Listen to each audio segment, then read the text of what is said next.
It Follows is one of our favorite horror films in recent memory, and as much praise as has been heaped upon it, we think it's due some more. We're diving into how it uses its camera to create a constant sense of terror. These are 3 brilliant moments of horror in It Follows.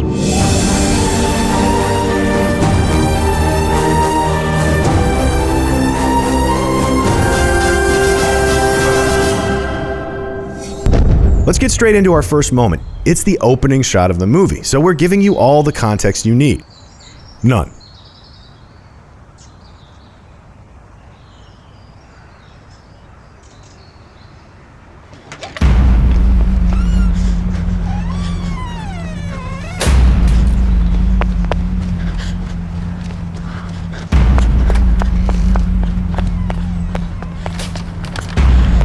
Hey, are you okay?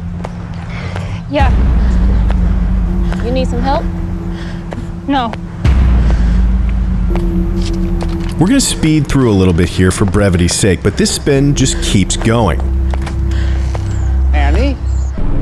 Right off the bat, you know you're in for a treat. From its very first moments, the film subscribes to one of our favorite horror film philosophies, that the monster you can't see is often scarier than the monster you can. We don't know what she's running from, we don't know why she's running, we don't even know if there's anything actually there at all, and it feels almost like our view is also running from whatever it is off screen that she keeps looking at. There's so little given to us that it's tempting to conclude that this shot is doing nothing but withholding. But we don't think that's quite true. We think this spectacular 360-degree camera move does actually tell us something. It's letting us know exactly the kind of movie we're going to watch, where we can expect our terror to come from, and how the camera is going to figure into that relationship. And I know that sounds kind of vague and abstract, but it's actually super important, especially in a horror film. When we watch a film, we construct a model of the physical space in our head. We put together the pieces shown to us by each shot to build a crude mental map. In horror, this mental map is very important because we use it to predict where danger might come from. In many horror films, an establishing shot often shows us the whole relevant space so that we can see the arena the scares will be working within. And a lot of times, this means that the screen space you're shown and then end up mentally constructing is only a portion of the actual world. For example, check out one of the more terrifying scenes in Jaws. Early on, we're shown the entire relevant space before we move in and examine it closer, and then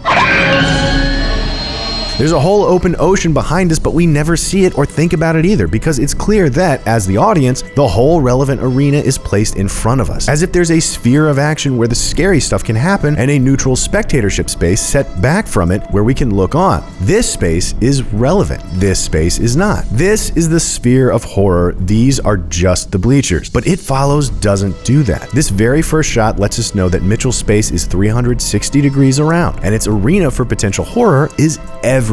We don't get to sit back and watch from any bleachers. We are only ever inside of the sphere of action. And when you're inside the sphere of action, you, with your limited field of vision, can only ever see part of the danger. There will always be scary areas you can't keep an eye on, which leads us to the second thing this shot tells you, that danger is going to come at you from the off-screen space, that the frame lines pose a dramatic danger of concealing the very thing that terrifies us. Let's look at our next moment to see these camera principles in action in a more conventional scene.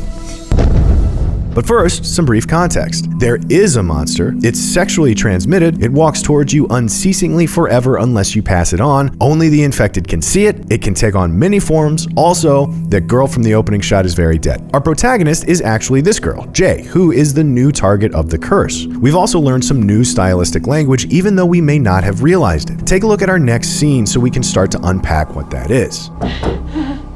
Mom?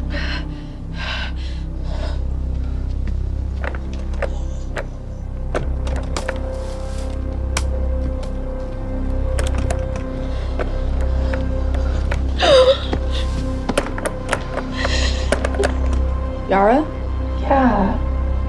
Don't open the door! See? Everything's okay. First of all, catch your breath. We promise it's over. No more tall man to worry about. Let's take that first scene one more time and slower, and pay attention to what the camera is and, more importantly, isn't doing. While the beginning of the scene explores the room with some mobile handheld shots, and when Jay first sits down, we look at her in 3/4 view like this.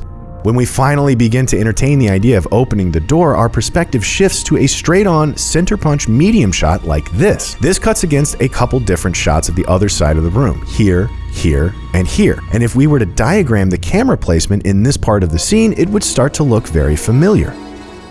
Mitchell has placed his camera here entirely in the middle of the action. It's almost like the first shot with the camera spinning all the way around, except instead of panning between one side of the space and the other, it does it in cuts. In fact, it does it with almost perfectly 180-degree cuts every time. There are no over the shoulders. He never gives us a wide shot or a 50-50 that connects the two halves of the space. It is just us stuck in the middle, only ever seeing half of anything. And you see this cutting pattern all over the film. Shots from outside the sphere of action are the exception, not the rule. More often than not, It Follows puts us in the middle and makes us spin. And this shooting style opens us up to another form of terror. If It always walks towards its victim and the camera is generally placed between Jay and It, then you wind up with a camera style that almost always shoots so that It is walking directly towards us. So not only can we almost always extrapolate where it might be, even when we can't see it, but that extrapolation puts our view in the two most terrifying places by design. We are always either staring directly towards the danger, or it's literally right behind us. So when the door opens and everything seems fine, our conscious brain shrugs like these two goobers, but our subconscious brain says there's a long, dark hallway right there, and that's exactly the direction this gonna come from, because that's how this camera works. So when we turn our back to the hallway one last time, full on dread. The nagging suspicion has been planted, and all that's left is to cut back one more time and pull the trigger.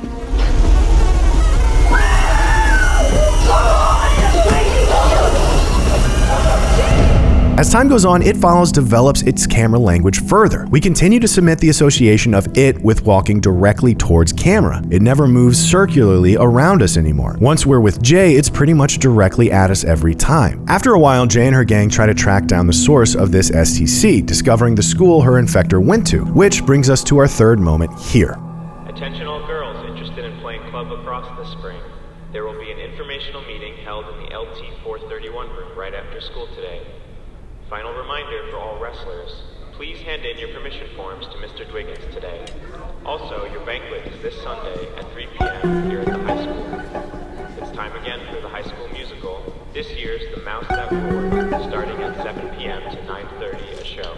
And another performance tomorrow at 2 p.m. and 7 p.m. Tickets will be $5 per student and $7 for adults. Hope you all have a great weekend, and we'll see you here on Monday. Let's process this scene literally for a second. This is a shot where a camera slowly spins around while a bunch of students walk to class while our protagonists lean on a desk, and it is unbelievably terrifying. We've been taught since the first shot that a moving frame line can conceal or reveal danger, so before we see anything else, already that's scaring us. And we've learned from the second shot that it is almost certainly walking towards us, so that's got us rattled. And because we know it's probably walking straight into our lens, and our lens is spinning to point every single direction, we know it could be coming from anywhere. So when we see a maybe monster, maybe not figure who's walking towards us, the film has set up non-monster walkers too, so we can never be too sure, and then turns our back to it, we kind of want to cry. And then when we've got our backs to it, the shot reveals our heroes also aren't looking in its direction, and this is just torture. But the shot goes on. After our heroes settle at the desk, the camera doesn't stop spinning. When the camera keeps turning, we know that it means it probably has something relevant to show us, which means that there's probably new information. And new information could only mean one thing, and that's even worse danger in the form of a still approaching form. And when we finish the shot with our back to the approaching figure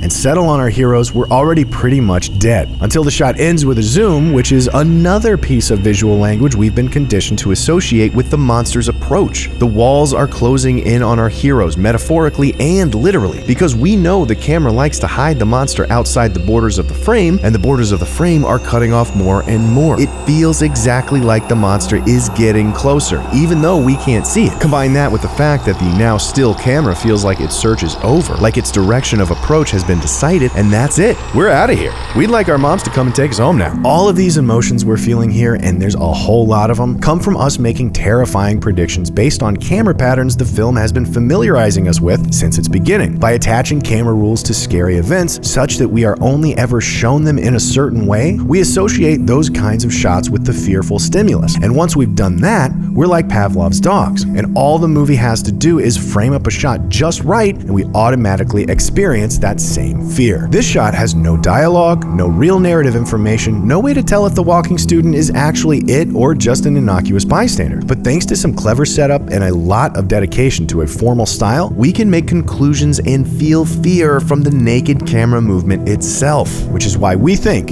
these 3 terrifying moments are totally brilliant. So what do you think? You have a different take on these moments? Any other horror films that use their camera to perfect terrifying effect? Let us know in the comments below, and be sure to subscribe for more CineFix movie lists.